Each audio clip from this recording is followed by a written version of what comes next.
नमस्कार दर्शक बंधु मु मिता मो लक्ष्मी अणिशाला चैनल को आपण मन बहुत बहुत स्वागत। आपण मन समस्त को बड़ दिन बहुत बहुत शुभेच्छा शुभकामना। तो बड़ दिन क्रिसमस उपर लगे आज आम घरे बन नवा फुड केक पूरा मार्केट भाया घरे आज आम बनवा फुड केक से भी करेई आउ केक को देखिए जापारे केते जाली आ केते स्पंजी परफेक्ट भाव में आज आपण सहित सेयार करी फुड केक। तो आपण मैंने जदि चाहते गोटे थरक आपण के फुड केक पूरा परफेक्ट हो ताल वीडियो जमार स्किप न करी पूरा देखिए। आशा करुँच आज रेसिपी आपण मानू निश्चिंत भल लगे आदि भल लगे वीडियो को लाइक कमेंट शेयर कर जमार भूलिए नहीं। चलते देखी ना आज रेसिपी। फुड केक करने प्रथम आमको कमला दरकार ऑरेंज दरकार। तो ये आप देखिए मुझे नहीं चोपा चढ़े 5टा ऑरेंज नहीं माने कमला नहीं आउ छोट बड़ टिके मिसेकी नहीं 3टा ये मुझे बड़ नहीं 2टा छोट नहीं। कमला बहुत मीठा अच्छी मीठा कमला टिके नाकू ने। तो आप देखिए चोपा मुझे भल भाव छड़े देती भितर मंजी छड़ेबा निहाती दरकार ना पिता लगिपारे आम केकटा से मंजी छड़ेदबा। तो ये आप देखिए सबू कमलू मुझे मंजी छड़े नहीं आसी सबू कोलारू कमलू मंजी भी छड़े नहीं आसी आम ग्राइंडर करदबा। तो ये गोटे बाउल नहीं जाइए आपको देखे नौ मोर 5टा कमलू केतिकी जूस बाहर कमलू। तो ये आप देखिए गोटे बाउल नहीं जाइए चा कप मापिकी ये मोर 2 कप रु टिके कम हम कमला जूस बाहर आउ कमला जूस कला बेले मन रखिए पानी जमारू देवेनि खाली ये आम कमला जूस ही दरकार। तो ये आप देखिए 2 कप रु टिके कम हम कमला जूस बाहर सबू जाक जूस को देखिए गोटे बाउल को भी काढ़ी देती एवं सब ड्राई फ्रुट देदेबा। तो ड्राई फ्रुट सब प्रकार ड्राई फ्रुट नहीं काजू आलमंड बादाम पिस्ता बादामी तापर किसी खजूरी कोली नहीं खजूरी कोली मंजी छड़े नहीं सुखिला चेरी नहीं टूटी फुटी ये सब जिनस को देदेबा आधे। तो देखिए काजू आदे चेरी हरिका टूटी फुटी हरिका ये सब दे सारापर मग चारू मगज नहीं आलमंड आ 2 प्रकार ये किसमिश नहीं कला आ नाली जो किसमिश 2टा याक नहीं या दे सारापर भल भाव एगुराक मिसई नवा।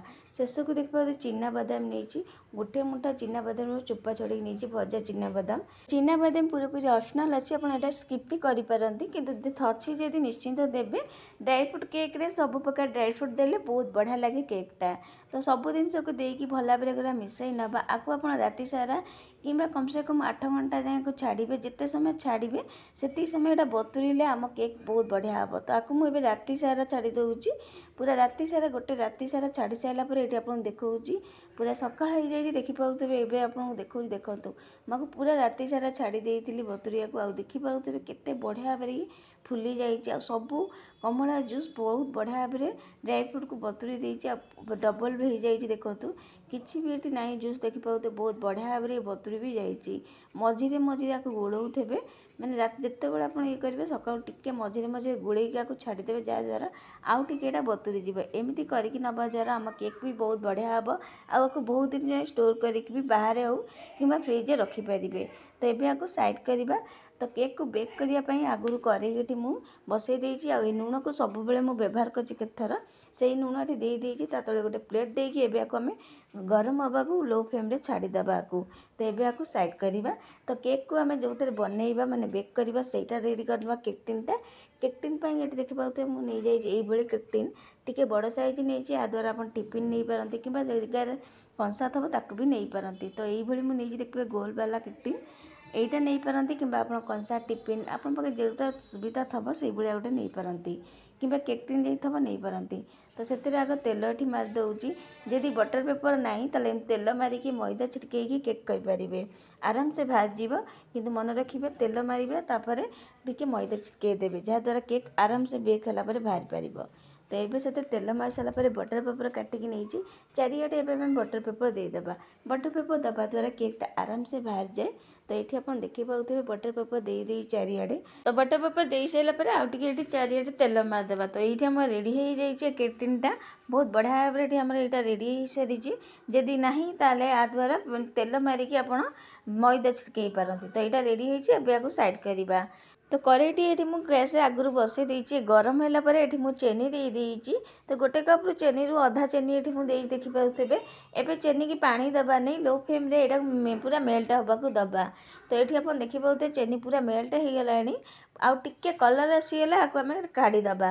ତ ଏଇଠି ଆପଣ ଦେଖିପାରୁଥିବେ ଚିନି ମେଲ୍ଟ ହେଇକି ବହୁତ ବଢ଼ିଆ ଭାବରେ ଗୋଟେ କଲର୍ ବି ଆସିଗଲାଣି। ଅଧିକା କରିବେନି, ନହେଲେ କେକ୍ ପିତା ଲାଗିବ। ତ ଏବେ ଗ୍ୟାସ୍କୁ ଲିଭେଇକି ଅଳ୍ପ ଟିକେ ପାଣି ଦେଇଦେବା। ପାଣି ଦେଇକି ଭଲ ଭାବରେ ମିଶାଇକି ଗ୍ୟାସ୍ଟାକୁ ପୁଣି ଥରେ ଲଗେଇକି ଲୋ ଫ୍ଲେମ୍ରେ ଟିକେ ନାକୁ ଫୁଟେଇ ନେବା। ତ ଆଗକୁ କହିବି ଆପଣଙ୍କୁ ଚିନି ଶିରାଟା ଆମେ କ'ଣ କରିବା। ତ ଏଇଠି ଆପଣ ଦେଖିପାରୁଥିବେ ଗ୍ୟାସ୍ ଲଗେଇ ଦେଇଛି। ଏବେ ଆକୁ ଫୁଟେଇ ଦେବା କିଛି ସମୟ ପାଇଁକା। ଫୁଟେଇ ନେବା, ବେଶୀ ନୁହଁ, ଅଳ୍ପ ଟିକେ ପାଣି ଦେଇକି କିଛି ସମୟ ପାଇଁ ଫୁଟେଇ ନେବା। ମନେ ରଖିବେ ଏଇଟା ପାଣି ଦେଲା ବେଳେ ଗ୍ୟାସ୍ଟାକୁ ଲିଭେଇକି ଦେବେ, କାହିଁକି ନା ଚିନି ଶିରା ବହୁତ ଜୋରରେ ଏଇ ଟାଇମ୍ରେ ଗରମ ଥାଏ, ତ ଦେହକୁ ଛିଟକିବ। ତ ଗ୍ୟାସ୍ଟାକୁ ପୁରା ଲିଭେଇ ଦେବେ, ତାପରେ ଧୀରେଇକି ପାଣିଟା ଦେବେ। ତ ଏଇଟା ଏଠି ରେଡ଼ି ହେଇସାରିଛି। ଏବେ ଆକୁ ଗୋଟେ ସାଇଡ଼୍ ରଖିବା। ତ ପ୍ରଥମ ଗୋଟେ ବାଉଲ୍ରେ ଏଠି ଦେଇ ଦେଉଛି କ୍ଷୀର। ତ ଗୋଟେ ବାଉଲ୍ରେ ନେଇଥିଲି କ୍ଷୀର, ତାଠୁ ଅଧେ କ୍ଷୀର ଏଠି ମୁଁ ଦେଇ ଦେଖିପାରୁଥିବେ। ତ କ୍ଷୀର ଦେଇ ସାରିଲା ପରେ 2 ବଡ଼ ଚାମଚ ଏଠି ତେଲ ଦେଇଛି, ରିଫାଇନ୍ ତେଲ ଏଠି ଦେଇଛି। ଆ ଜାଗାରେ ଆପଣ ବଟର ବି ମେଲ୍ଟ କରି ଦେଇପାରନ୍ତି। ତାପରେ ଏସେନ୍ସ ଦେଇ ଦେଇଛି କେକ୍ରେ ଭଲ ବାସ୍ନା ଆସିବା ପାଇଁ, ଆଉ କେକ୍ର ଭଲ ଫ୍ଲେଭର୍ ଆସିବା ପାଇଁକା ଏଠି ଭେନିଲା ଏସେନ୍ସ ଦେଇଛି ହାଫ୍ ଚାମଚ। ତାପରେ ଏଠି ଦେଇ ଚିନି, ଯେଉଁ ଚିନି ଆମେ ବଞ୍ଚେଇଥିଲୁ ସେ ଚିନିକି ମୁଁ ଗ୍ରାଇଣ୍ଡର୍ କରିଦେଇଛି, ତାକୁ ଏଠି ଦେଇ ଦେଇଛି। ସବୁ ଜିନିଷକୁ ଦେଇକି ଭଲ ଭାବରେ ଏଠି ଫେଣ୍ଟି ନେବା। ତ ଏଇଠି ଦେଖିପାରୁଥିବେ ଏଇଟା ଭଲ ଭାବରେ ଫେଣ୍ଟା ସରିଛି। ଏଇଟାକୁ ଭଲ ଭାବରେ ଫେଣ୍ଟିବା ଦରକାର। ତ ଏଇଟା ଏଠି ରେଡ଼ି ହେଇସାରିଛି। ତ ଏଇଠି ଆପଣ ଦେଖିପାରୁଥିବେ ଗୋଟେ ଛଣା ରଖିଦେଇଛି ଜାଲିଟିଏ। ତାପରେ ଦେଖିପାରୁଥିବେ ମୁଁ ମଇଦା ଦେଇ ଦେଉଛି। କପ୍ରେ 2 କପ୍ ଏଠି ମୁଁ ମଇଦା ନେଇଛି। 250 ଗ୍ରାମର କପ୍ରେ ମାପିକି 2 କପ୍ ଏଠି ମୁଁ ମଇଦା ଦେଇଛି। ତାପରେ ଏଠି ଦେଖୁଥିବେ ହାଫ୍ ଚାମଚ ଜାଇ ଫଳ ଗୁଣ୍ଡ ଦେଉଛି, ତାପରେ ହାଫ୍ ଚାମଚ ଡାଲଚିନି ଗୁଣ୍ଡ। ଏ ସବୁ ଜିନିଷକୁ ଦେଇ ସାରିଲା ପରେ ଭଲ ଭାବରେ ମିଶାଇକି ଏବେ ଆକୁ ଚଲେଇ ନେବା। ପ୍ରଥମେ ଆକୁ ଟିକେ ମିଶାଇ ନେବେ, ତାପରେ ଏଗୁଡ଼ାକ ଚଲେଇ ନେବେ। ତ ଏଠି ଆପଣ ଡାଲଚିନି ଆଉ ଜାଇ ଫଳ ଗୁଣ୍ଡ ନିଶ୍ଚିନ୍ତ ଦେବେ। ଡ୍ରାଇ ଫ୍ରୁଟ୍ କେକ୍ରେ ଏଗୁଡ଼ାକ ପଡ଼େ, ତ ଏଗୁଡ଼ାକ ଜମାରୁ ସ୍କିପ୍ କରିବେନି। ତ ସବୁ ଜିନିଷକୁ ଦେଖିପାରୁଥିବେ ମୁଁ ମିଶାଇ ଦେଇଛି। ମିଶାଇକି ଏବେ ଆକୁ ଭଲ ଭାବରେ ଚଲେଇ ନେବା। ତ ମଇଦାକୁ ନିହାତି ଚଲେଇବା ଦରକାର। ତା ସାଙ୍ଗେ ଡାଲଚିନି ଆଉ ଯେଉଁ ଜାଇ ଫଳ ଗୁଣ୍ଡ ଦେଇଥିଲି ତାକୁ ବି ଦେଇ ଦେଇଛି। ମିଶାଇକି ଏରା ଚଲେଇ ଦେବା। ଚଲେଇବା ଦ୍ୱାରା ଯାହା ଗେଟା ଗେଟା ଅଂଶ ଥିବ ବାହାରିଯିବ। ଆଉ କିମ୍ବା ଜାଇ ଫଳ ଆଉ ଯେଉଁ ଆମେ ଦେଇଛୁ ଡାଲଚିନି ଗୁଣ୍ଡ, ତାଙ୍କର ଯଦି ଗୁଣ୍ଡ ଥିବ ବାହାରିଯିବ। ତ ଏଇଠି ଆପଣ ଦେଖନ୍ତୁ କେତେ ଦରଦରା ଥିଲା, ସେରା ସବୁ ବାହାରି ଯାଇଛି। ଏବେ ଆକୁ ଗୋଟେ ଜାଗାକୁ କାଢ଼ି ନେବା। ଏଗୁଡ଼ାକ ଏବେ ମିଶାଇ ନେବା। ତ ଦେଖିପାରୁଥିବେ ଏଗୁଡ଼ା ଭଲ ଭାବରେ ମିଶାଇ ନେବା। ଭଲ ଭାବରେ ମିଶାଇବା, ଯେମିତି ବିଣ୍ଡା ବିଣ୍ଡା ନ ରହିବ। ତ ଏଠି ମୁଁ ଚିନି ଦେଇଥିଲି, 1 କପ୍ ଚିନି ନେଇଥିଲି। 1 କପ୍ ଚିନିରୁ ଅଧା ଚିନି ମୁଁ ସିରା ବନେଇଥିଲି, ଆଉ ଅଧା ଚିନି ମୁଁ ଏଥିରେ ଗୁଣ୍ଡ କରି ଗ୍ରାଇଣ୍ଡର୍ କରିକି ଦେଇଥିଲି। ମିଠା ଏଠି ଆପଣ ଅଧିକା କମ୍ ବେଶୀ ବି କରିପାରନ୍ତି, କିମ୍ବା ଅଧିକା ଏଠି ଦେଇପାରନ୍ତି। କିନ୍ତୁ ଡ୍ରାଇ ଫ୍ରୁଟ୍ କେକ୍ରେ ଅଧିକା ଚିନି ଦେବା ଦ୍ୱାରା ଭଲ ଲାଗିବନି, ଆଉ କେକ୍ ବି ଚିପଚିପିଆ ହେବ, ଭଲ ହେବନି। କାହିଁକିନା ଏଥିରେ ଆମେ ବହୁତ ସାରା ଡ୍ରାଇ ଫ୍ରୁଟ୍ ଦେବା, ପୁଣି କମଳା ରସ ଯେଉଁ ଦେଇଛୁ ସେ ବି ମିଠା ଅଛି। ତ ଏଠି ଆପଣ କମ୍ ମିଠା କିମ୍ବା ବେଶୀ ମିଠା ଏଠି ଦେଇପାରନ୍ତି। ଭଲ ଭାବରେ ଏଇଟା ଦେଖିପାରୁଥିବେ ମିଶାଇ ସାରିଛି। ଏବେ ଆମେ ଯେଉଁ ବତୁରିକି ରଖିଥିଲୁ ସବୁ ପ୍ରକାର ଡ୍ରାଇ ଫ୍ରୁଟ୍, ଯେଉଁ କମଳା ଜୁସ୍ରେ, ତାକୁ ଏଠି ସବୁ ଯାକ ଦେଇଦେବା। ତ ଆପଣ ଦେଖିପାରୁଥିବେ କେତେ ବଢ଼ିଆ ଭାବରେ ଜୁସ୍କୁ ସୋକ୍ କରିସାରିଛି ସବୁ ଡ୍ରାଇ ଫ୍ରୁଟ୍। ବହୁତ ବଢ଼ିଆ ଭାବରେ ଏଇଟା ବତୁରି ସାରିଛି। ସବୁ ଯାକ ଦେଖିପାରୁଥିବେ ମୁଁ ଦେଇ ସାରିଲା ପରେ ଏବେ ଯେଉଁ ଆଗରୁ ଚିନି ଶିରା କରିକି ରଖିଥିଲୁ ତାକୁ ଏଠି ଦେଇଦେବା। ଏଇଟା ଦେବା ଦ୍ୱାରା କେକ୍ରେ ବହୁତ ଗୋଟେ କଲର୍ ବି ଆସେ, ବହୁତ ବଢ଼ିଆ କଲର୍ ବି ଆସିବ। ତ ଆପଣ ଦେଖିପାରୁଥିବେ ତାକୁ ବି ଏଠି ଦେଇ ଦେଇଛି। ସବୁ ଜିନିଷକୁ ଦେଇକି ଭଲ ଭାବରେ ଏଗୁଡ଼ାକ ମିଶାଇ ନେବା। ତ ଏଠି ଏଇଟା ଟିକେ ମୋତେ ଏଠି ମିଶାଇ ହେଉନି, ତ ଅଳ୍ପ ଟିକେ ଏଠି କ୍ଷୀର ପୁଣି ଥରେ ଦେଇକି ମିଶାଇ ନେବି। ତ ଅଧା କ୍ଷୀର ମୁଁ ଏଠି ଦେଇଥିଲି। 1 ଗିନା କ୍ଷୀର ଦେଇଥିଲି। 1 ଗିନା କ୍ଷୀରରୁ ଅଧା କ୍ଷୀର ରଖିଥିଲି, ଅଧା କ୍ଷୀର ଦେଇଥିଲି। ଆଉ ଅଧା କ୍ଷୀର ଏଠି ଦେଇ ଦେଉଛି। ପ୍ରଥମ ଅଧା କ୍ଷୀର ଦେଇଥିଲି, ଆଉ ଅଳ୍ପ କ୍ଷୀର ରଖିଥିଲି ତାକୁ ଏଠି ଦେଉଛି। ଏକା ବେଳକେ ଦେବେ ନାହିଁ। ଆଉ ଏ କେକ୍ର ବ୍ୟାଟର ଅଲଗା କେକ୍ରୁ ଟିକେ ଅଲଗା। ଡ୍ରାଇ ଫ୍ରୁଟ୍ କେକ୍ ମାନେ ପାଣିଆ ହୁଏନି, କିମ୍ବା ବେଶୀ କାଠୁଆ ବି ହୁଏନି, ମଝିଆ ମଝି ରୁହେ। ଇଏ ଟିକେ କାଠୁଆ ରୁହେ। ତ ଆପଣ ଦେଖିପାରୁଥିବେ ମୁଁ ଆଉ ଟିକେ କ୍ଷୀର ଦେଇକି ଏଇଟା ଭଲ ଭାବରେ ମିଶାଇ ସାରିଛି। ଆଉ ଦେଖନ୍ତୁ ଏଇଭଳି ହେଇ ବ୍ୟାଟରଟାକୁ ରଖିବେ। ବେଶୀ ଏଠି ପାଣିଆ କରିବେ ନାହିଁ, କାହିଁକିନା ଡ୍ରାଇ ଫ୍ରୁଟ୍ କେକ୍ରେ ଯଦି ପାଣିଆ କିମ୍ବା ବେଶୀ କାଠୁଆ କରିଦେବେ ତାହେଲେ ଡ୍ରାଇ ଫ୍ରୁଟ୍ ଯାଇ ତଳେ ରହିଯିବ ସବୁ ଯାକ, ଆଉ ଭଲ ବି ହେବନି କେକ୍ଟା। ଏମିତି ହେଇ ବ୍ୟାଟରଟା ରଖିବେ। ଆପଣ ଦେଖିପାରୁଥିବେ ଏଠି ଦେଖାଉଛି, ଏମିତି ହେଇ ରଖିବେ। ଆକୁ ବେଶୀ ପାଣିଆ କରିବେନି, କାଠୁଆ ରଖିବେ। ତ ଏଇଟା ଏଠି ରେଡ଼ି ହେଇସାରିଛି। ଏବେ ଏଥିରେ ମୁଁ ଦେଇ ଦେଉଛି ବେକିଂ ପାଉଡ଼ର ଆଉ ବେକିଂ ସୋଡ଼ା। ସବୁବେଳେ ମନେ ରଖିବେ ଡ୍ରାଇ ଫ୍ରୁଟ୍ କେକ୍ ଭଲ ଭାବରେ ସବୁ ଜିନିଷ ମିଶାଇ ସାରିଲା ପରେ ହିଁ ଶେଷକୁ ବେକିଂ ପାଉଡ଼ର ଆଉ ବେକିଂ ସୋଡ଼ା ଦେବେ। ଆଉ ଏଠି ଗୋଟେ ଚାମଚ ଏଠି ମୁଁ ବେକିଂ ପାଉଡ଼ର ଦେଇ ଦେଇଛି, ଆଉ ସୋଡ଼ା ଯେଉଁ ଦେଇଛି ବହୁତ କମ୍ ଦେବେ। ତ ଅଧିକା ଦେବେନି, ବେକିଂ ପାଉଡ଼ର ଟୁ ବେକିଂ ସୋଡ଼ାଟା କମ୍ ରହିବ। ରହିବ। तो आप देखिपे मु बेकिंग पाउडर आ बेकिंग सोडा देकी हल्का हाथ मिसई देवा अधिका माने जोर जोर करके मिसईबे नहीं। तो सब जिनस को मिसई सारा पर लास्ट को मुझे दे भरिकी गोटे चमची विनेगर बेकिंग पाउडर और बेकिंग सोडा को एक्टिवेट करने विनेगर गोटे चमची निहाती देबे। विनेगर जगह कि लेंबू रस भी गोटे चमची दे पारे। तो आप देखिपे विनेगर देकी हल्का हाथ में मिसईबा बेसी जोर करके भी मिसईबे नहीं। तो सब जिनस को देखिए मुझे मिसई जाइए कट आउट फोल्ड करके एटा को मिसईबे। तो यहाँ ये सारी संगे संगे आम केकिंग को ओजाड़ी नवा आपको संगे संगे ओजाड़े रखिए नहीं विनेगर आ बेकिंग पाउडर बेकिंग सोडा देकी। तो बैटर को जमारू रखिए नहीं संगे संगे केकिंग को ओजाड़ी ने। तो आगुरी ही केकिंग की रेडी करके रखिदे थे। तो ये आप देखिपे सबूक मुझे ओजाड़ी केकिंग को सबूक दे सारापर आपको टैप टैप करदे टिके नाक जार एवेलेबल थब बाहर जीव। तो बहुत बढ़िया भाव में आम ये रेडी हो जाए केकिंग। एवं संगे संगे आपको बेक हवा को रखीदबा। तो आगुरी ही मुझे बसई देती करेई देखिए लुण देकी। तो ये संगे संगे आम केकिंग को रखिकी एवं आम छाड़ीदबा भल भाव में केक बेक हवा को। तो गैस फ्लेम टा कम करके पूरा पूरी छाड़ीदबा केक बढ़िया भाव में बेक हाँपाई पूरा 1.5 घंटा पर काढ़ी देखा। तो ये आपको काढ़ी देखा देखो तो केक केते बढ़िया भाव में फुली आ डबल हो जाइए।